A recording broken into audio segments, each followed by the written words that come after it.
I think last week I talked about how I'm on the board of directors for a new nonprofit called Rescue Residents, and I think the next day, um, Papa Bear sent me and the other board member like a text, and he was bidding on. He was trying to see how it works to get to bid on a vehicle from a certain website for an ambulance because it's a place that has an auction site for ambulances, and so he bid in like I think like a little over like $5,000 just to see how like the alerts worked and like how all these other things worked in the process. He definitely didn't think that he was going to win the bid on this ambulance. He ends up winning the bid. So we're like, okay, what the fuck?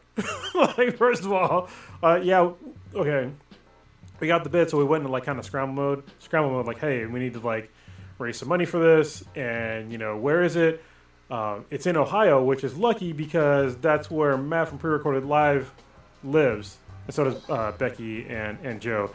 And so immediately, I hit up while Papa Bear's trying to figure out like setting up like donation sites and shit. I'm talking to Matt, like, hey man, I need some help. Like, we're gonna get this ambulance. How far is it from you? It's like 2 hours away from him. And so he graciously offered his help in picking up the ambulance because it runs, which is amazing, and then putting it in a safe place for a couple of weeks or months, however long it takes me and Papa Bear to get out there. Probably be a couple months because we want to get it taken to a mechanic to get some. Oh, yeah. We want to make sure they can actually drive all the way back from Ohio to Yucca Valley, which is like Death Valley in California. So it's really far away where we have to drive. So it's over, I think it's probably like around 3,000 miles, maybe more. So we want to make sure that they can make that trip. Yeah, you can look it up if you want. I'm pretty sure it's around 3,000 miles. So yeah, so that happened, and this is all in the middle of. So we already started the process. Well, Papa Bear, he started the process of setting up the company as like a 5013C, which is basically a nonprofit, so people can donate to us and write off their donations to our company. But that's still all going through LegalZoom and the IRS. So right now we're pending for 5013C status, but it's guaranteed through LegalZoom, so it shouldn't take too long to get through that. So if anybody donates now, at the end of the year, we will find all the people that donated to us and then send out the actual 5013C information so that they can make it tax deductible if that's a concern for you. Because I know some people, when you donate, you want to make sure you can write it off on your taxes, because that definitely helps. So yeah, we started this thing and we kind of hit the ground running, even though we didn't really want to do that, and now we're Papa Bear has us involved with like a whole bunch of homeless organizations where he lives, to get on like various committees to like see how all these things are involved, to like how we can get funding.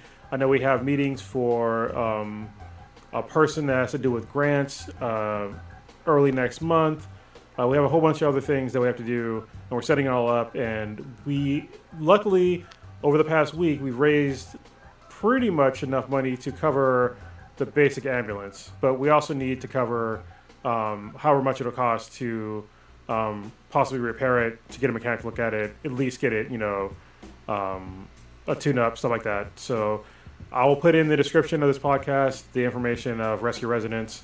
If you didn't listen to the last podcast, Rescue Residents is a nonprofit that is set up to specifically help out homeless veterans find a home. So our thing is to identify homeless veterans and then get them into an RV, onto a RV park. And we're going to have a central location first in Yucca Valley, which we're still setting up. And we're going to retrofit old ambulances for these veterans. And then they will have their central location will be at an RV park somewhere around the country, and that'll give them the physical address. So if they need to get a job, one of the hardest things for people to do to get a job, if you're homeless, is actually having a physical address. So that's one of the things that we identified first to help veterans. And one of the other things we identified is that if you happen to have a skill set in a place where you live that doesn't pay you enough money to make a living wage, then what do?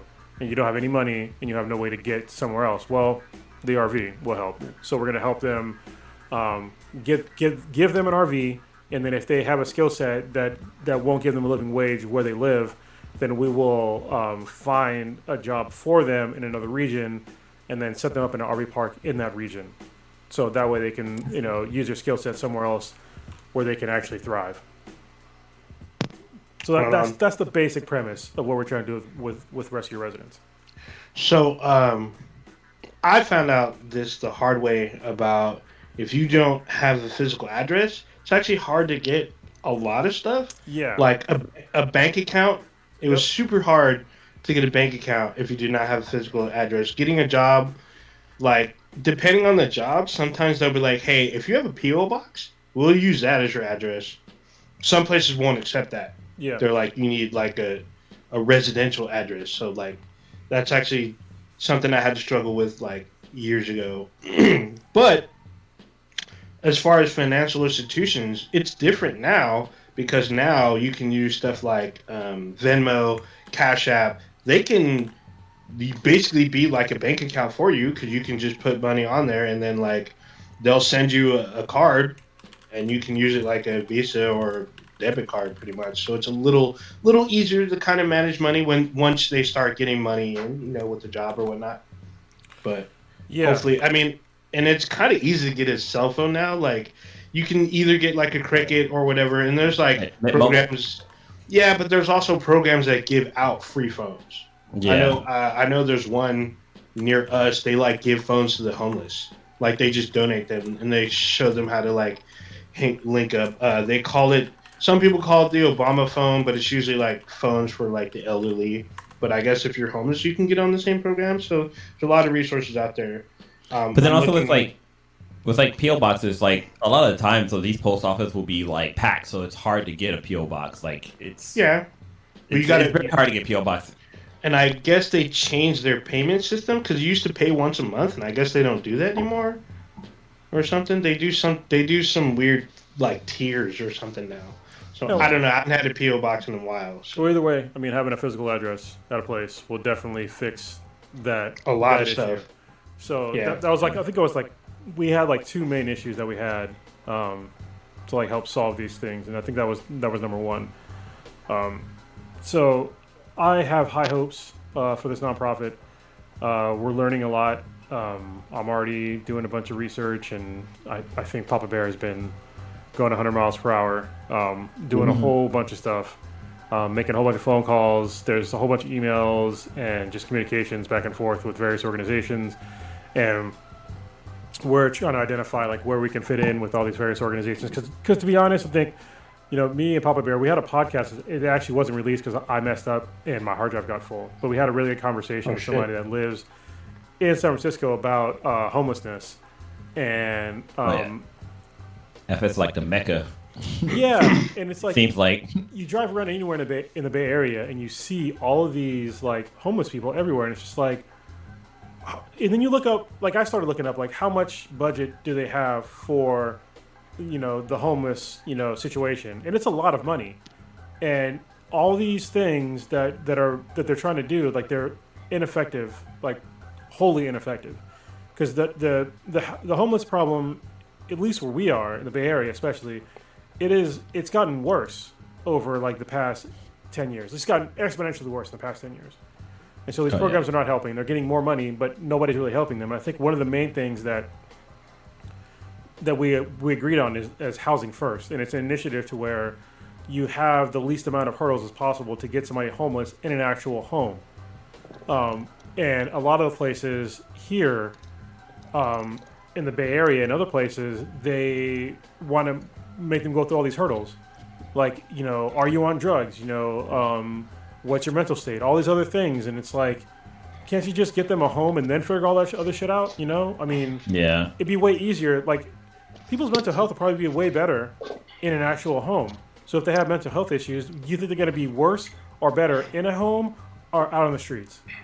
So, and then I'm seeing like where my tax dollars are going for homeless situations, and I see literal things in the Bay Area that make it so homeless people can't even sleep in certain places. Like they'll put spikes up so people can't sleep there.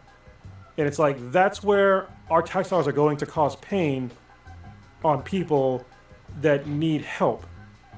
And people just think that's totally acceptable. Oh, well, we don't see them there, but that's a person. You know, that's a person. And so, go ahead. It's also crazy because, like, you know, some of these programs. So, say if somebody is able to get into a program, I mean, not so much a veteran, but maybe like a a person who's recovering from like drug addiction or something like that. If they relapse, they're kicked out of the program, and it's like, yo, like, that's when they need more help. Like they need to kind of they felt like they faltered. They something came up, some stress, it's caused them to lose control, and they end up smoking or getting high or whatever again. It's like these programs are set up for people to fail, and it's not there to just, you know, to keep them on their toes and keep moving. Like it's so sad when you hear about stories about like people who fell off the wagon and they're kicked out of the program and they end up on the street again. Yeah, and look, I mean, we've all made mistakes. I mean, but for some of us, those mistakes that can be minor for some, could be catastrophic for others.